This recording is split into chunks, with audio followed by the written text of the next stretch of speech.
Bonjour à tous et bienvenue dans cette troisième vidéo pour apprendre à programmer en PHP. Donc comme promis, on va étudier les variables. Donc les variables, c'est un principe fondamental de la programmation en général, hein. Vous trouverez les variables partout, donc que ce soit en C, en PHP, en Python, en Delphi, en Objective-C, en C++, bref, dans tous les langages, on a des variables, puisqu'en fait, c'est vraiment la base, hein. C'est la chose qu'on étudie en premier, normalement, c'est, voilà, les variables. Donc, tout d'abord, je vous avais dit que ça allait être un chapitre un peu différent par rapport à ce qu'on a fait avant. En fait, c'est tout simplement parce que, voilà, hein, là, on commence vraiment à étudier la syntaxe du PHP, et un élément vraiment dont vous aurez tout le temps besoin. Il n'y a rien de compliqué, franchement, c'est la partie la plus simple du tuto sûrement. Il n'y a vraiment rien de compliqué, mais voilà, faut juste bien retenir et normalement ça ira sans problème. Alors tout d'abord, c'est quoi une variable? Alors une variable, métaphoriquement, on pourrait comparer ça à un tiroir qui s'ouvre et dans lequel on peut voir une valeur spécifique. Par exemple, un tiroir qui contient une feuille de papier avec écrit en gros dessus le prénom de votre voisin. Voilà, c'est un très bon exemple. En fait, bon, c'est pas vraiment un tiroir, une variable. Une variable, c'est une case. Enfin, on pourrait voir ça comme une case dans la mémoire de l'ordinateur qui contient une valeur précise. Par exemple, une case, bah voilà, prénom du voisin qui correspond à Jean. Alors, pourquoi les variables c'est important? Tout simplement parce que ça permet de stocker des données. Les données existent jusqu'à ce que la variable n'existe plus, quoi. Donc en fait, ça permet de stocker des données très facilement. Et voilà, ça prend pas de place, il n'y a pas besoin de faire 40 manipulations. Ça permet vraiment de stocker des données. Une variable égale une donnée, mais ça permet de stocker des données parce qu'on peut créer plusieurs variables à l'infini, hein. Et ça, voilà, c'est pour ça que c'est vraiment super important en programmation. Donc, imaginons vous voulez stocker par exemple le pseudo de votre visiteur, même du membre qui visite la page. Eh bien, vous allez utiliser une variable, par exemple membre qui contiendra le pseudo du membre. Bon, là on va retourner à notre exemple du voisin. Donc imaginons vous avez un voisin qui s'appelle Jean et vous voulez évidemment stocker ce prénom Jean, puisque votre voisin va visiter votre site web. Alors, déjà on va ouvrir notre base PHP. En fait, d'après ce que je vous ai dit, on construirait ça comme ça. Je mets ça en commentaire parce que c'est pas vraiment la vraie structure. On construirait par exemple prénom voisin égale Jean. On ferait ça comme ça. Normalement, hein, on donne bien la valeur Jean à la variable prénom voisin. En fait, c'est presque ça, mais devant prénom voisin, et pour signifier à PHP que prénom voisin en fait c'est une variable, on va rajouter le symbole $. Et si on enlève nos deux slash, voilà, on a bien prénom voisin égale Jean, et ça fonctionne tout à fait.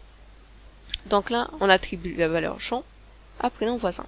On peut pas, et ça quels que soient les langages, mettre des espaces. Donc en fait, la convention en PHP, c'est de commencer le premier mot en minuscule et le deuxième, commencer donc la première lettre en majuscule. On pourrait également faire comme ça, prénom voisin. C'est tout à fait possible hein, aussi. Moi, non, d'ailleurs ça c'est la convention en PHP, je crois qu'on est bêtise. Ça c'est la convention en PHP et ça c'est en Java en fait, me semble-t-il. Donc on va utiliser la convention en PHP comme ça. En fait j'ai tellement programmé en Java que j'ai pris les habitudes du Java. Donc prénom voisin, c'est bien comme ça. Hein. Enfin on pourrait écrire même comme je vous ai montré avant. Hein. Tout ça c'est une histoire de convention. Après soit on les respecte, soit on les respecte pas. Ça marchera dans les deux cas, hein, mais après voilà, ça vous de choisir. Donc prénom voisin égale Jean. Maintenant on veut afficher bonjour. Non, on va afficher Jean. Allez, on va afficher sur notre page web, sur notre super page web, Jean, tout simplement. Donc on va faire echo, comme on l'a appris, et logiquement, prénom, voisin. Voilà. Et si on va sur notre page web, eh bien, c'est affiché Jean. C'est pas affiché prénom voisin.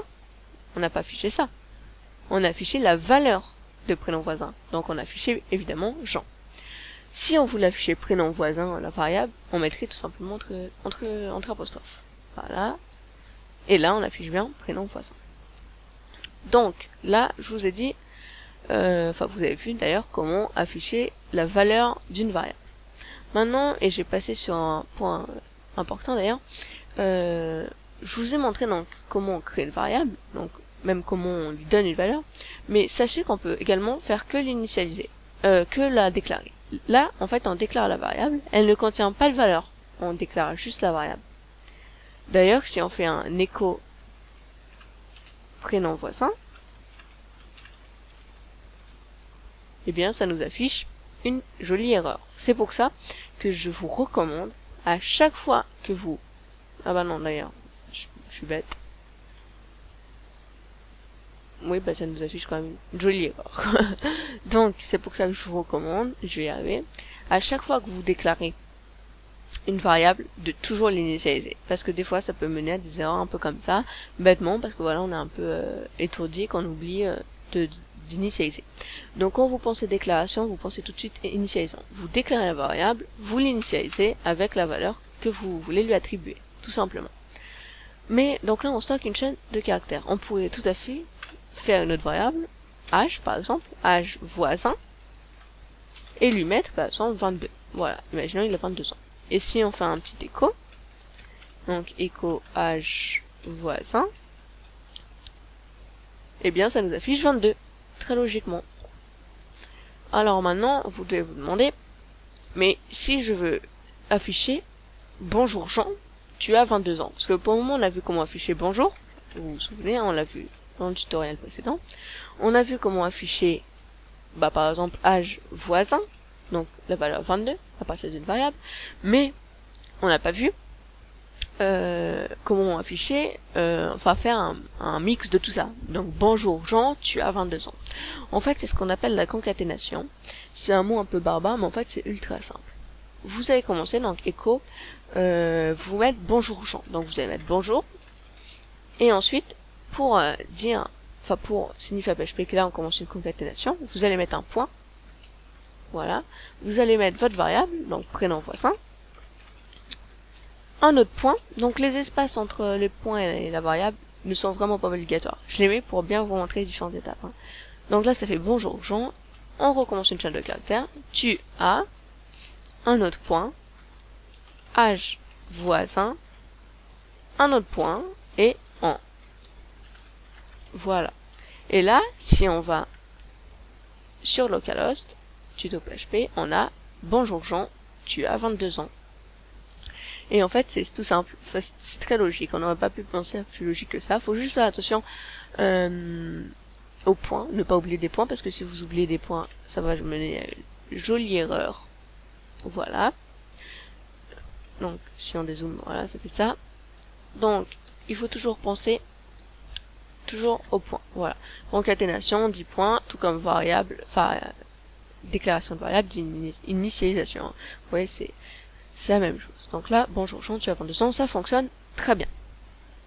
Alors, maintenant, sachez qu'on peut modifier les variables après les avoir initialisées et déclarées, il n'y a aucun souci. Hein. On pourrait tout à fait changer l'âge du voisin. Il a plus 22 ans, imaginez qu'il s'est passé un an entre les deux, mais il a 23 ans. Donc on pourrait tout à fait faire âge voisin égale 23. Et comme on a mis 23, enfin âge voisin 23, c'est après âge voisin 22. Si on fait un écho, en mettant âge voisin, on tombera évidemment sur 23. Voilà. D'ailleurs, si vous voulez augmenter d'un, et là je vais vous donner une petite astuce, on n'est pas obligé de faire égal 23, mais on peut faire plus plus. Et donc là, ça nous donnera 23, bah oui. Ça nous donnera 23 puisque on avait âge voisin égale 22, on fait âge voisin plus plus, donc forcément on tombe sur 23. Voilà. Donc maintenant, ce que je voulais en venir à ça, c'est au calcul. On peut tout à fait faire, par exemple, âge voisin, donc je ne vais pas du tout supprimer, âge voisin égale 44 divisé par 2. C'est tout à fait possible. Hein. et ça nous donnera bien, enfin là ça va rien nous afficher, puisqu'en fait si on fait que ça, h voisin 44 divisé par 2, oui, ça ne nous affichera rien, on n'a rien affiché, on a juste initialisé notre variable, on l'a juste déclaré, on n'a rien fait de plus. Donc il faut bien faire un écho h voisin, et donc là on affiche bien 22, parce que 44 divisé par 2 ça fait bien 22. Voilà, donc on peut tout à fait faire des calculs, on pourrait continuer comme ça longtemps. Imaginez maintenant vous voulez faire nombre 1, donc on va enlever h voisin, nombre 1 égale 52, et nombre 2 égale 42 divisé par 85, non, plutôt, je sais pas, 36 divisé par 2, enfin bref, voilà. Ensuite on crée une variable résultat, qui va stocker la somme de nombre 1 plus nombre 2. On pourrait tout à fait faire nombre 1, et d'ailleurs c'est ce qu'on fait, plus nombre 2. Donc n'oubliez pas les dollars, voilà. Et si on affiche le résultat, donc écho résultat, eh bien on a bien 70, puisque 70 c'est la somme de 52 plus 36 divisé par 2. Alors, oui, donc on peut tout à fait faire des opérations avec les variables. On pourrait même diviser. Donc ça nous donnerait 2,88888, voilà, un nombre infini. On pourrait faire aussi une multiplication. Donc là, ça nous donnerait 936. Une sous-soustraction, évidemment. Ça marche aussi, ça fait 34. Et même le modulo, qui se fait avec le pourcentage. Donc le modulo, en fait, c'est le reste de la division entière. Donc ça nous donne 16, puisque le reste de la division entière, ça donne 16. Voilà. Alors je crois qu'on a terminé pour les variables. Juste on va terminer sur un petit point bonus, c'est qu'en fait, petite culture informatique, c'est que dans les autres langages, on a besoin de signifier si la valeur de la variable c'est un int, donc un int c'est un nombre entier, donc int. Si c'est un float, donc c'est divers types en fait. Si c'est un double, donc ça stoppe des nombres à virgule, tout ça. Si c'est également un string, donc un string c'est une chaîne de caractères. Un char, donc un caractère, voilà, on a besoin de signifier ce que la valeur stocke. En PHP, on s'en fiche en fait. On n'a pas besoin, on passe là-dessus, on met tout simplement le nom de la variable et on peut stocker soit un nombre, soit une chaîne de caractères. D'ailleurs ça est égal à ça. Et d'ailleurs ça va être intéressant, tiens, ça sera le dernier petit point bonus. Donc on peut stocker tout type voilà, on peut stocker une lettre, on peut stocker un mot, voilà. On peut vraiment tout stocker. Maintenant, ce que je voulais vous dire d'ailleurs, c'est que on a, et ça on appelle ça le triple légal. Donc ouais, on va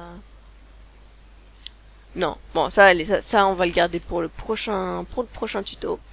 Donc ça sera plus logique et voilà, surtout je pourrais vous faire des mots supplémentaires. Donc pour le prochain tuto, n'hésitez pas à le regarder si vous voulez voir la suite. En tout cas, j'espère que cette partie vous a plu. Hein, c'était sur les variables. Vous voyez, il n'y a rien de compliqué en soi. C'est juste à mémoriser et puis à comprendre. Et voilà, merci à vous de m'avoir regardé. J'espère que vous avez compris. N'hésitez pas à vous abonner, à aimer, etc., à partager. Et si vous avez des soucis, des problèmes, vous comprenez pas quelque chose, vous voulez que je revienne sur quelque chose, il n'y a aucun souci. Dans ce cas-là, vous m'envoyez juste un commentaire ou un message ou quelque chose de ce type. Et je comprendrai sans aucun problème et je reviendrai dessus. Voilà. En tout cas, ou si même vous voulez apprendre un point particulier ou quelque chose comme ça, il n'y a aucun souci. Donc en tout cas, merci de m'avoir regardé.